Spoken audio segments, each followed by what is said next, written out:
নমস্কার বন্ধুরা। তো ইরানের সিজফায়ার ঘোষণা হতে না হতে ওদিকে তড়িঘড়ি ইসরায়েলি মোসাদের গোয়েন্দারা দিল্লিতে নামতে শুরু করে দিয়েছে এবং এই খবর আসার কিছু ঘন্টার মধ্যে পাল্টা ইরানে থাকা ভারতীয় অ্যাম্বাসি ইরান আমেরিকা সিজফায়ার সত্ত্বেও সমস্ত ভারতীয়দের নির্দেশ দিয়েছে যত তাড়াতাড়ি পারো ইরান ছেড়ে পালাও, যারা এখনও ইরানে ফেসে আছে। বিষয়টা খুবই ইন্টারেস্টিং নয়? কারণ এই মুহূর্তে ইরানে তো সেলিব্রেশন চলছে যে ওরা আমেরিকাকে হারিয়ে দিয়েছে, অথচ উল্টো দিকে ভারত এই সেলিব্রেশনকে উপেক্ষা করে ভারতীয়দের এমার্জেন্সি ইরান ছেড়ে পালাতে বলছে, যা স্বাভাবিক ঘটনা নয়। বরং পর্দার আড়ালে এখানে এমন কিছু ঘটছে যা কেউ কল্পনাও করতে পারবে না। কেননা যদি আপনাদের মনে থাকে, এর আগে প্রধানমন্ত্রী মোদি ইসরায়েলে যাওয়ার আগে ইরান থেকে ভারতীয়দের পালানোর নির্দেশ দিয়েছিল, যেটা কেউ শোনেনি। এবং যেই পিএম মোদি ইসরায়েল থেকে টেক অফ করে তার পরের দিনই ইরানে অ্যাটাক শুরু হয়ে যায়, যা সাফ ইঙ্গিত ছিল ইসরায়েল যা কিছু করছে তার প্রপার ব্রিফিং ভারতকে দিয়েই করেছে। কিন্তু এই মুহূর্তে সবচেয়ে বড় প্রশ্ন দাঁড়াচ্ছে যে ইরানের সিজফায়ারের পর হঠাৎ করে মোসাদের গোয়েন্দারা দিল্লিতে কেন নামছে? এখানে পাকিস্তানকে ইরানের সিজফায়ারে ফাঁসিয়ে দিয়ে ভারত আর ইসরায়েল কি এমন কিছু প্ল্যান করছে যা এক নতুন যুদ্ধ শুরু করাতে পারে? এবং সবচেয়ে বড় প্রশ্ন, কিছুদিন আগে ইরানের রাষ্ট্রপতি খোদ পিএম মোদির কাছে একটা ডিমান্ড রেখেছিল যে পশ্চিম এশিয়া অর্থাৎ মিডল ইস্টে আমাদের নিজস্ব একটা সিকিউরিটি স্ট্রাকচার দরকার, যাতে আমেরিকাকে এখান থেকে তাড়ানো যায়। মজার ব্যাপার হলো ইসরায়েল, ভারত, ইরান এই তিনজনই একটা জায়গায় একমত যে এখান থেকে আমেরিকাকে সরাতেই হবে। ইসরায়েলের প্রধানমন্ত্রী তো নিজে বলেছিল, আমরা আমেরিকার ওপর থেকে নির্ভরতা শেষ করে ভারতের সাথে অ্যালায়েন্স তৈরি করব। আর এখন ইরান যুদ্ধের মাঝে এইভাবে মোসাদের দিল্লিতে গোপন মিটিং, তাহলে কি সেই প্ল্যানের নেক্সট ধাপ? এবং আগামী কিছুদিনের মধ্যে তাহলে ভারত আর ইসরায়েল মিলে পাকিস্তান সহ মিডল ইস্টে কি বড় কোনো গেম খেলবে? সবটাই জানবো আজকের এই ভিডিওতে। খুবই ইন্টারেস্টিং ভিডিও হবে, তাই শেষ পর্যন্ত অবশ্যই দেখবে। তো বন্ধুরা, আপনাদের যদি মনে থাকে, ইরানের কনফ্লিক্ট আর পাকিস্তানে অপারেশন সিঁদুরকে নিয়ে আমি প্রিডিকশন দিয়েছিলাম যেখানে যা কিছু হচ্ছে তাতে ভারত আর ইসরায়েল দুজন মিলে কাজ করছে এবং এখানে একটা থামবে তো আরেকটা শুরু হবে। আর এই সব ততক্ষণ চলবে যতক্ষণ না আইমেক করিডোর, মানে ভারত থেকে ইউএই সৌদি হয়ে এই যে রুট তৈরি করা হচ্ছে ইউরোপ পর্যন্ত, তার রাস্তা পুরোপুরি সিকিওর হচ্ছে। কারণ এটাই কিন্তু ভারত আর ইসরায়েলের ডমিনেন্স তৈরির সাথে মাল্টিপোলার বিশ্ব তৈরি করবে। আর বন্ধুরা, এই রাস্তার সবচেয়ে বড় বাধা কি জানেন? আমেরিকান ডলার এবং এখানকার ইসলামিক রিজিম। তো স্বাভাবিকভাবে এদেরকে সরাতে হবে। কিন্তু এই সমস্ত করার জন্য ডিপ স্টেট আরেকটু ফায়দা তুলতে এখানে আরেকটু কনফ্লিক্টও করাতে চাইছে। আর এক্স্যাক্টলি সেই মতনই প্ল্যান চলছে, বা আমি বলবো ডিপ স্টেট বাধ্য করছে সেটা করার জন্য। উদাহরণ হিসেবে যদি খেয়াল করেন, একবার ইসরায়েলের পক্ষ থেকে লড়াই হচ্ছে, একবার ভারতের পক্ষ থেকে। কীভাবে? তো এই লিস্ট আমি তৈরি করেছি, এটা খুব মন দিয়ে দেখবেন, তবেই বুঝতে পারবেন যে দিল্লিতে এই মুহূর্তে মোসাদ কী প্ল্যান করছে। এখানে খেয়াল করুন, 7ই অক্টোবর 2023 ইসরায়েলে অ্যাটাক করায় ডিপ স্টেট এবং গাজার যুদ্ধ শুরু হয়েছে। আর এটা চলতে থাকে পুরো 2024 পার করে 2025 সাল পর্যন্ত। এবং 2025 জানুয়ারিতে গিয়ে হঠাৎ করেই ইসরায়েল আর হামাসের মধ্যে সিজফায়ার হয়ে যায়। আর বন্ধুরা, ইন্টারেস্টিং ব্যাপার, এই সিজফায়ার হতে হামাসের কিছু লিডার পিওকেতে চলে আসে। আর তারপরেই এপ্রিলে ভারতে পেহেলগাম অ্যাটাক হয়ে যায় আর অপারেশন সিঁদুর শুরু হয়ে যায়। অর্থাৎ ইসরায়েলের যুদ্ধ থামলো আর ভারতের যুদ্ধ শুরু হলো। আর যেই অপারেশন সিঁদুর চলতে থাকে, সাডেনলি এখানেও সিজফায়ার হয়ে যায় গত মে মাসে। আর এগেন ভারতের কনফ্লিক্ট থামতেই ইসরায়েলের শুরু হয় পরের জুন মাস, যেখানে ইরানের সাথে আপনাদের মনে আছে 12 দিনের একটা লম্বা যুদ্ধ চলে। এবং এগেন এই যুদ্ধ থেমে যায়। আর যেদিন ওই কনফ্লিক্ট থামে তারপর কি হয়? আবার পাকিস্তানের ঠোকাই শুরু হয় অক্টোবর মাসে, যেখানে পাকিস্তানের দাবি ছিল ভারত নাকি তালিবানদের সাপোর্ট দিচ্ছে, যেটা to be honest Bharat internationally আফগানিস্তানকেও ওপেনলি ডিফেন্ড করছে। আর তারপর এই আফগানিস্তান আর পাকিস্তানের কনফ্লিক্ট এবছর ফেব্রুয়ারি পর্যন্ত চলতে থাকে। আর পাকিস্তান এবং আফগানিস্তানের মধ্যে এই লড়াইটা একটু থামার পর পরে কী হয়?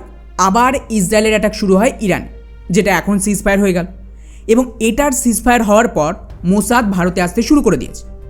এবারে আপনারা এই 2023 থেকে 2026 পর্যন্ত এই যে পুরো টাইমলাইন, এটাকে দেখলে খুব ভালোভাবে বিশ্লেষণ করলে বুঝতে পারবে যে একবার তো ইসরায়েলের সাইডে লড়াই হচ্ছে, আরেকবার ভারতের সাইড। আচ্ছা, এখানে মজাদার ব্যাপার একটা দেখলাম যে যখন যখন ইসরায়েলের কনফ্লিক্ট চলছিল তখন ভারতের ইন্টারনাল ক্লিনিং চলছিল। মানে ভারত সেই সময় দেশের ভেতরে নকশাল আর পাকিস্তানের ভেতর আননোন গানম্যানের তাণ্ডব চালাচ্ছিল। অর্থাৎ সহজ ভাষায় বললে এখানে স্পষ্ট একটা প্যাটার্ন রয়েছে ইসরায়েল আর ভারতের মধ্যে, যে ডিপ স্টেট একবার ওদিকে কনফ্লিক্ট করাচ্ছে আর ওদিকের কনফ্লিক্ট থামলে আবার এদিকে শুরু করাচ্ছে। ফলে এই মুহূর্তে ইরানে সিজফায়ার হওয়ার মানে এটা নয় যে ইরানের যুদ্ধ থেমে গেল, এটার আসল মানে যে ওদিকে টেম্পোরারি পজ হলো, যেরকম আমাদের অপারেশন সিঁদুরে পজ হয়েছিল, যাতে এগেন ভারতের সাইডে কিছু একটা করতে পারে। আর এই কারণেই এই সিজফায়ার হতে রিপোর্ট দেখেন ভারত সরকার খোলাখুলি হুঁশিয়ারি দিয়েছে ইরানে যে সমস্ত ভারতীয়রা এখনও ফেঁসে আছে তারা যেন পালিয়ে আসুক এই টাইমের মধ্যে। কারণ স্বাভাবিকভাবে ভারত সরকার জানে যে এরপর ইরানে আবার অ্যাটাক শুরু হবেই। কিন্তু প্রশ্নটা অন্য জায়গায়, সেটা হলো যদি আমরা পুরনো প্যাটার্ন অনুযায়ী চলি, তার মানে ইসরায়েলের দিকে পজ হলো, মানে ভারতের সাইডে কিছু একটা হবে। আর যতক্ষণ ভারতের কনফ্লিক্ট চলবে ততক্ষণ ইসরায়েল দুটো কাজ করবে। এক, ওদের দেশের আশেপাশে ক্লিন করবে, যেটা অলরেডি চলছে। কারণ খবর দেখুন, ইরানের সিজফায়ারের পর ইসরায়েল এখন মারাত্মকভাবে লেবাননে অ্যাটাক শুরু করেছে, যেটা আমি বলেছিলাম যে ইসরায়েল এই পুরো রিজিয়ন টেক ওভার করবে। তাই আশেপাশের দেশে ক্লিনিং করা জরুরি এই জিহাদিদের। আর দ্বিতীয়ত, ওরা ভারতকে সাহায্য করবে ভারতীয় সাইডে পুনরায় অ্যাকশান চালু করতে। এবং এই কারণেই মোসাদ এখন দিল্লিতে নামছে, কারণ ডেফিনেটলি মোসাদের কাছে প্রচুর এক্সপিরিয়েন্স রয়েছে এবং ওদের অ্যাসেটস রয়েছে যা ভারত ব্যবহার করতে পারবে পাকিস্তানের ভেতর ইন্টারনাল স্যাবোটাজ করতে আর ইন্টেলিজেন্স গ্যাদারিংয়ের জন্য। আর শুধু তাই না, এখানে সবচেয়ে বড় ঝটকা, বা আমি বলবো ভারত, ইসরায়েল আর ইরানের সাথে ডিপ স্টেট সবচেয়ে বড় ব্যান্ড বাজাচ্ছে অ্যাকচুয়ালি আমেরিকা। কীভাবে? তো ইরান যুদ্ধের শুরুতে আমি কি বলেছিলাম, এখানে ওদের দুটো উদ্দেশ্য। একটা, ইরানের ইসলামিক রিজিমের পতন 2030-এর আগে, আর দুই, আমেরিকাকে তাড়ানো এই রিজিয়ন থেকে। তবেই তো ভারত ইসরায়েল এখানে টেক ওভার করতে পারবে আর সমস্ত ইসলামিক শাসনেরও পতন হবে। কারণ যতই আমেরিকা এখানে মুসলিম দেশগুলোর সাথে লড়ুক, কিন্তু আসলে আমেরিকাই সেই দেশ যারা সমস্ত ইসলামিক রিজিম এবং আতঙ্কবাদী সংগঠনকে সাপোর্ট দেয় বা ফান্ডিং দেয়, যাতে কোনো দিনই এই রিজিয়ন শান্ত হতে না পারে। তবেই আমেরিকার প্রফিট আসে। ফলে আমেরিকা এখান থেকে না সরলে কোনো দিন মিডল ইস্ট, পাকিস্তান, ভারতে শান্তি আসবে না। আর ইরান কনফ্লিক্ট কিন্তু তার রাস্তা করে দিচ্ছে। কীভাবে?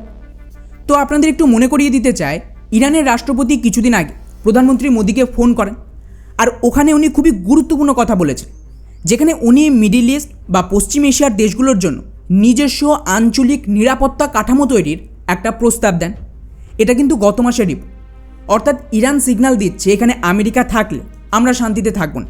আর যদি খেয়াল করেন, ইরান তাদের শান্তি সমঝোতার যে শর্ত দিয়েছে সেখানেও এটা সাফ বলা আছে যে আমেরিকাকে এই সমস্ত মিডল ইস্টের মিলিটারি বেস খালি করে যেতে হবে। এখন এটা কিভাবে সম্ভব একটু মনে করুন।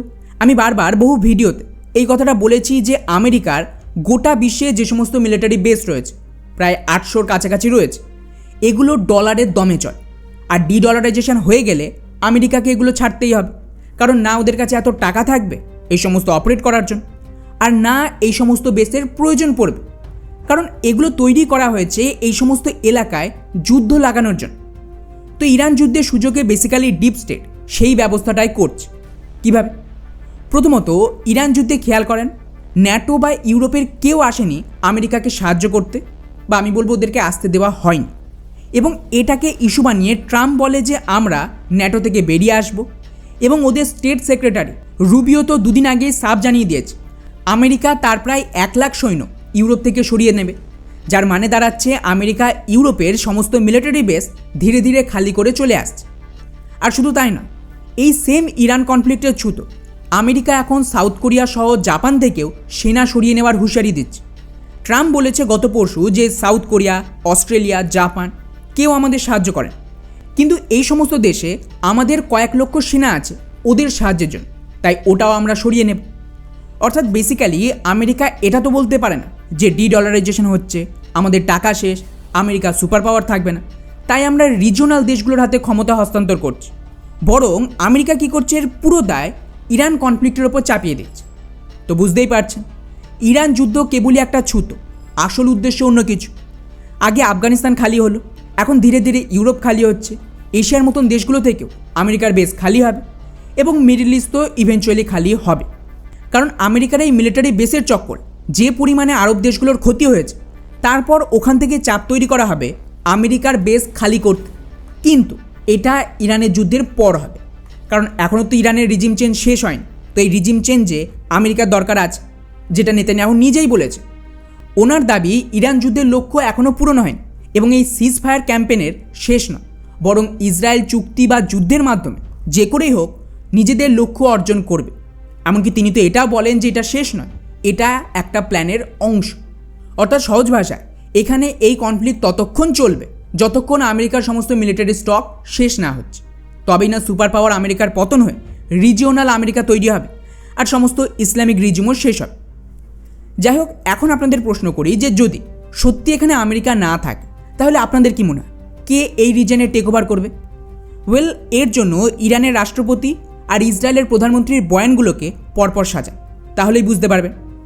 উদাহরণ হিসেবে গত মাস প্রধানমন্ত্রী মোদিকে ফোন করে ইরানের রাষ্ট্রপতি কি বলেছিল, যে আমাদের একটা রিজিওনাল সিকিউরিটি কাঠামো তৈরি করতে হবে। এটা কিন্তু ইরানের রাষ্ট্রপতি রাশিয়া বা চায়নাকে বলেন, কারণ এই রিজনে ওদের কোনো কাজ নেই।